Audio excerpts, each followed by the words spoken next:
Ողջույն սիրելի ընկերներ, այսօր խոսելու ենք մեր շատ սիրելի կրակոտ խոյերի 2026 թվականի կանխատեսումների մասին, ինչու չէ նաև առանձնակի կանրադառնամ հունվար ամսվա մանրամասն նկարագրին։ Դե ինչ, սիրելի խոյեր, պատրաստվեք, որովհետև 2026 թվականը բավականին հետաքրքիր եւ ինչու՞ չէ նաև մի փոքր լարված տարի է լինելու ձեզ համար։ Սակայն սկսենք հունվար ամսվա կանխատեսումներից։ Հունվարի 1-ին Մերկուրին մուտք է գործում ձեր 10-րդ ոլորտ, որտեղ գտնվում են եւ Վեներան, եւ Մարսը, եւ Արևը։ Եվ նշանակում է խոյերի համար շատ կարևոր ամիս է հունվար ամիսը, քանի որ ամսվա սկզբում ձեր ուշադրությունը կենտրոնացած է լինելու 10-րդ ոլորտի վրա։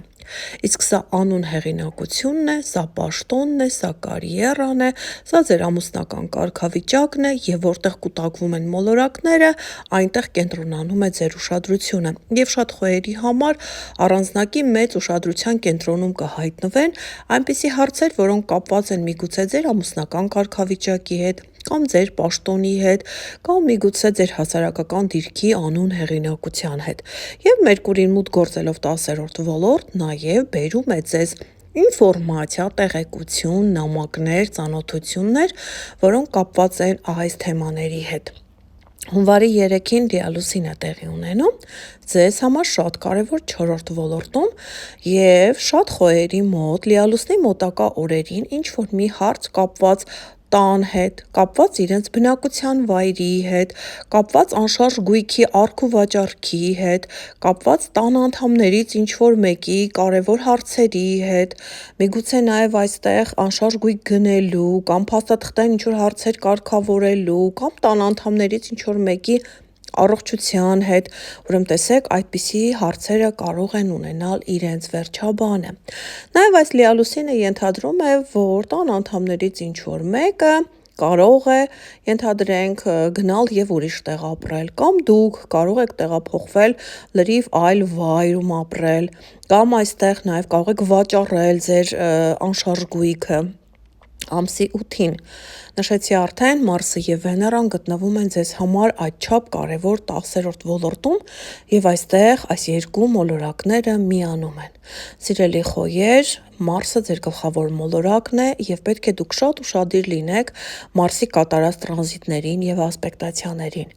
Մարսի Վեներայի միությունը 10-րդ ոլորտում ձեզ համար կարող է շատ վճռական լինել։ Ինչ առումով, որ Մարսը եւ Վեներան ներկայացնում են հակառակ սեռի էներգիաներ եւ նշանակում այստեղ կարող է տեղի ունենալ ճակատագրական հանդիպում։ Այստեղ կարող է տեղի ունենալ ծանոթություն, սիրելիներս, եւ եթե դուք միայնակ եք, ունեք բոլոր նախադրյալները ամսի 8-ին կամ նրա մոտակա օրերին ծանոթանալու հակառակ սեռի այնպիսի ներկայացուցչի հետ, որի հետ անգամ կցանկանաք ընտանիք կազմել։ Ամսի 9-ին եւ 14-ին ունենք լարված ասպեկտացիաներ, նշեմ, որ Յուպիտերը այս պահին գտնվում է ձեր 4-րդ ոլորտում, ձեր տանը, եւ այստեղ ամսի 9-ին նախ Վեներայի կողմից, այնուհետև ամսի 14-ին Մերկուրիի կողմից ընդդիմություն է առաջանում Յուպիտեր մոլորակի նկատմամբ եւ նշանակում է ամսի 9-ը եւ 14-ը կանցնեն մի փոքր լարված եւ կոնֆլիկտային։ Ամսի 17-ին Վեներա մոլորակը արդեն տեղափոխվում է ձեր 11-րդ ոլորտ եւ սկսած ամսի 17-ից այստեղ ձեր ուշադրությունը, ձեր էներգիան կենտրոնանում է ավելի շատ ընկերների վրա, ավելի շատ մեծ կոլեկտիվների վրա, ավելի շատ on-line հարթակի վրա։ Եվ տեսեք, Վեներան մուտք է գործում 11-րդ ոլորտ, նշանակում այստեղ ինչ որ մի հաճելի իրավիճակ պետք է սկսվի։ Ենթադրենք դուք ամսի 17-ից հետո ծանոթանում եք ինչ որ մեկի հետ, որի հետ միգուցե նամակագրություն է սկսվում, սիրավեպ է սկսվում։ Նաև Վեներան 11-րդ ոլորտում ենթադրում է, որ դուք կցանկանաք on-line տարբերակով բիզնես սկսել կամ գումար աշխատել։ Ամսի 18-ին նորալուսին է տեղի ունենում ձեր 10-րդ ոլորտում, որը նշանակում է առաջիկա 28 օրվա ընթացքում նորություններ պետք է լինեն 10-րդ ոլորտում։ Այս 10-րդ ոլորտը, սիրելիներս, կարող է մեզ բերել ինչ։ Նախ ամուսնություն կարող է բերել, Նորալուսինը սովորաբար նոր հնարավորություններ, նոր մարդիկ, նոր հարցեր է բերում մեր կյանք եւ նաեւ այստեղ ամսի 18-ի մոտակա օրերին հնարավոր է ասենք դուք ծնող դառնաք կամ իմանաք, որ դուք փոքրիկ եք ունենալու կամ այստեղ ինչ որ կարեւոր իրադարձություն տեղի ունենա ձեր աշխատավայրում, ձեզ պաշտոնի բարձրացում առաջարկեն կամ ձեր աշխատանքը ամբողջությամբ փոխվի։ Այսինքն այստեղ այս նորալուսինը կբերի ձեզ նմանատիպ հնարավորություններ։ Ամսի 20-ին արդեն Մերկուրին է տեղափոխվում 11-րդ ոլորտ եւ խոյերի մոտ շփումները շատ ակտիվանում են։ Ամսի 20-ին ունենք հոյակապ ասպեկտ ձեր գլխավոր մոլորակի եւ Ուրանի միջև։ Ուրանը գտնվում է ձեր երկրորդ ֆինանսական դաշտում եւ շատ խոյերի մոտ ամսի 20-ը կարող է նշանավորվել նրանով, որ նրանք ի վերջո կգտնեն իրենց սրտի աշխատանքը, որը եւ նրանց դուր կգա եւ նաեւ լավ ֆինանսներ կապահովի։ Եթե դուք արդեն աշխատում եք, այստեղ հնարավոր է շատ լավ գործարք, աշխատավարձի բարձրացում եւ այդ ամենը սիրելիներս տեղի կունենա շատ անակնկալ, չէ՞ որ Ուրան մոլորակը անակնկալների մոլորակ է։ Ամսի 23-ին արդեն Մարսը նույնպես լքում է ձեր 10-րդ ոլորտը եւ տեղափոխվում է 11-րդ ոլորտ, այստեղ շատ ուրեմն կարելի ասել ուրեմն ճամփորդություններ եք կատարելու, նախ նշեմ, որ Մարսը արագություն է սիրում եւ այստեղ միգուցե ընկերների հետ հանդիպումներ կլինեն, միջոցառումներ կլինեն, նաեւ Մարսը 11-րդ ոլորտում բերում է բավականաչափ ակտիվություն, ենթադրենք ինչ որ խմբակներ, մարզասրահներ այցելելու նպատակով։ Ամսի 26-ին սիրելի խոյեր Նեպտուն մոլորակը, որը վերջին 13 տարիների ընթացքում ձեր 12-րդ ոլորտում էր եւ ձեզ չէր անհանգստացնում բացարձակ, ներխուժում է ձեր առաջին ոլորտ։ Սիրելիներս Նեպտունը որևէ նշանի ներքո լինում է 13 տարի։ Եվ շատ խոյերի մոտ կսկսվի մի փոքր նյարդային վիճակ։ Ինչու՞։ Բացատրեմ, որովհետև Նեպտունը սիրում է տալ երազներ, սիրում է տալ իլյուզիաներ, այսինքն Նեպտունը ստիպում է մեզ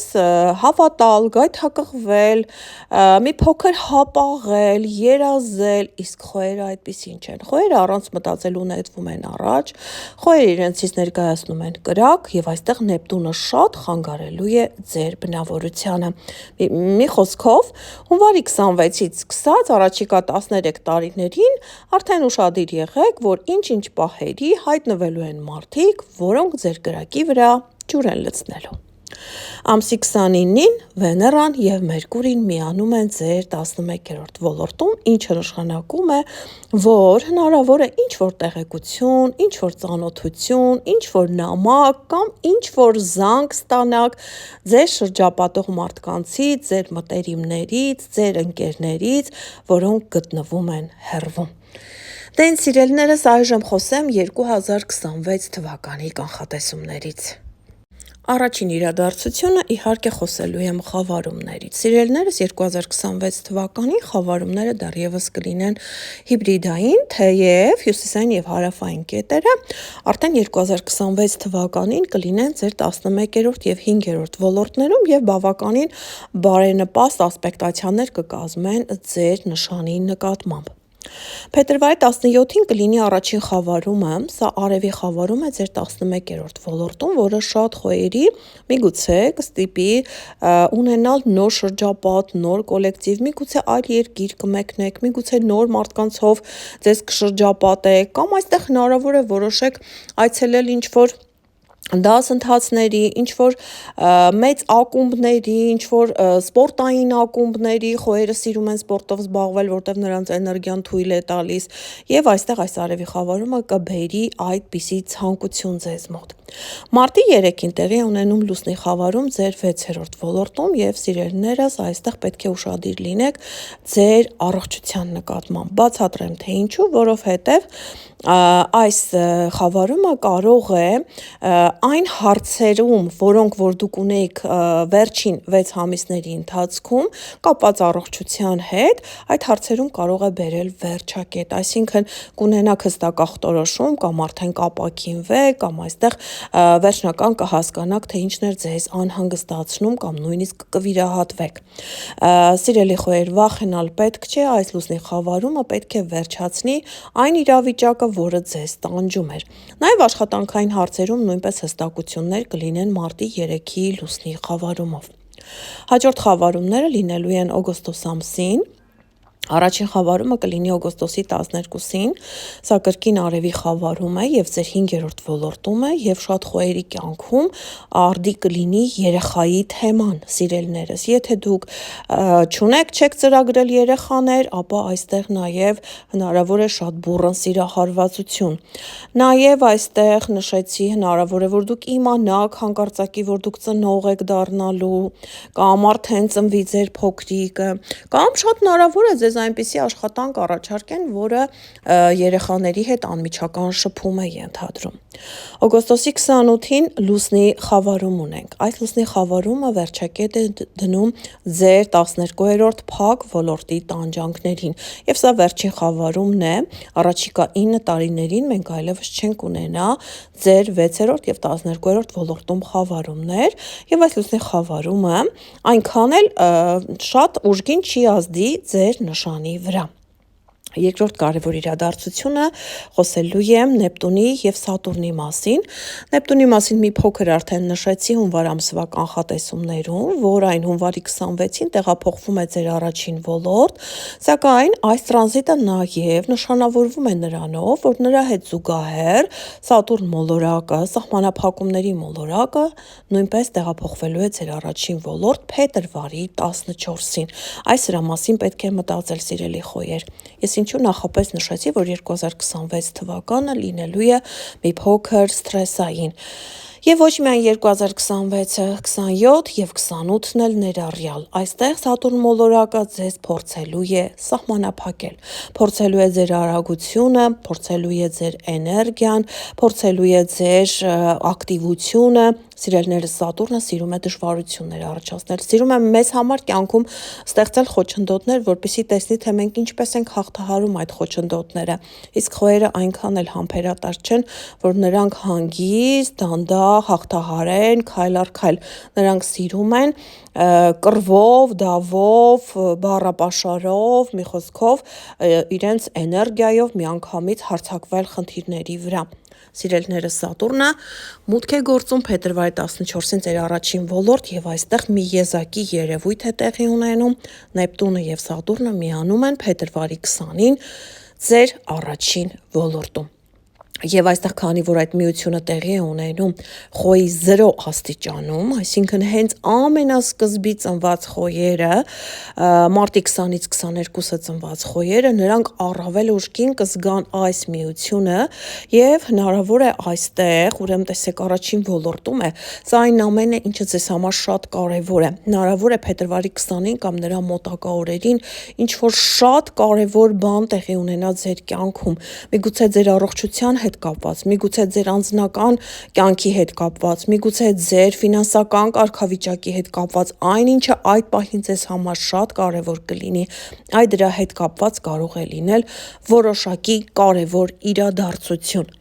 Սիրելիներս, Սատուրնը 3 տարի է լինելու ձեր նշանի ներքո, և պետք է հանդուրժեք պարզապես նրա ներկայությունը։ Երրորդ կարևոր իրադարձությունը խոսելու եմ Ուրանի մասին, դե ինչ ի վերջո Ուրանը լքում է ձեր ֆինանսական դաշտը, սիրելիներս։ Վերջին 8 տարիների ընթացքում խոյերի մոտ անկայուն ֆինանսական իրավիճակ էր, և այժմ Ուրանը մինչև ապրիլի 26-ը դեռևս ձեր ֆինանսական երկրորդ ոլորտում է, ապրիլի 26-ին մուտք է գործում 3-րդ ոլորտ, և այստեղից արդեն ձեր նշանի նկատմամբ բավականին դրական է տրամադրված, այսինքն բացասական անակնկալներ ձեզ չի մատուցի, և այստեղ Ուրանը կլինի մինչև 2033 թվականը։ Սիրելի խոյեր, ձեր ֆինանսական կարգավիճակը կկայունանա բավականին, և բացի դրանից այստեղ հնարավոր է մի փոքր ավելի ակտիվանա ճամփորդությունների թեման, ավտոմեքենայի թեման, միգուցե ազգականների, հարևանների, ընկերների հետ ավելի շատ մեծ շփումներ կբերի Ուրան մոլորակը, դասընթացների հետ կապված հնարավոր է ցանկություն ունենաք ինչ-որ այս կամ այն դասընթացի մասնակցելու, այնպես որ Ուրանի մուտքը 3-րդ ոլորտ ձեզ համար շատ դրական է ազդելու։ Եվ վերջին կարևոր իրադարձությունը խոսելու եմ Յուպիտեր մոլորակի մասին, որը մինչև հունիսի 30-ը դեռևս ձեր 4-րդ ոլորտում է եւ տալիս է ձեզ հնարավորություն այստեղ 4-րդ ոլորտը սա մեր տունն է, միգուցե անշարժ գույք ձեռք բերելու, միգուցե մեքենա ձեռք բերելու, միգուցե տան ենթադրենք պայմաններ ավելի լավացնելու, շքեղացնելու, Յուպիտերը սիրում է շքեղություն։ Այժմ հունիսի 30-ին 2026 թվականի Յուպիտերը մուտք կգործի 5-րդ ոլորտ եւ այստեղ կլինի մինչեւ 2027 թվականի հուլիս ամիսը։ Սիրելի խոյեր, սա նշանակում է, որ հիշում եք նշեցի, որ ես օգոստոսի 12-ին մենք արևի խավարում ունենք 5-րդ ոլորտում եւ որտեղ էլ մուտք է գործում հունիսի 30-ից Յուպիտեր մոլորակը։ Եվ նշանակում է այստեղ ձեզ համար ամառը հուլիս-օգոստոս ամիսները լինելու են բավականին թեժ սիրահարվածության առումով, երեխաների հետ կապված հարցերի առումով եւ ինչու՞ չէ շատ խոյերի մոտ հնարավոր է հունիսի 30-ից հետո